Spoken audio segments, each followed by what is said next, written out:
Chalto Anayñuque es un ñuque chalto, gracias mamá. Darle gracias a la mamá por los regalos que ella dan, por la forma en que le crían a uno y cómo la mamá también va entregando valores con los niños y enseñanza.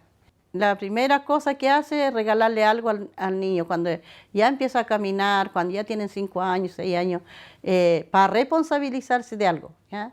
Entonces, en este caso, el niño canta Chalto Anayñuque para pedirle la gracia a la mamá que le regaló un cerdito.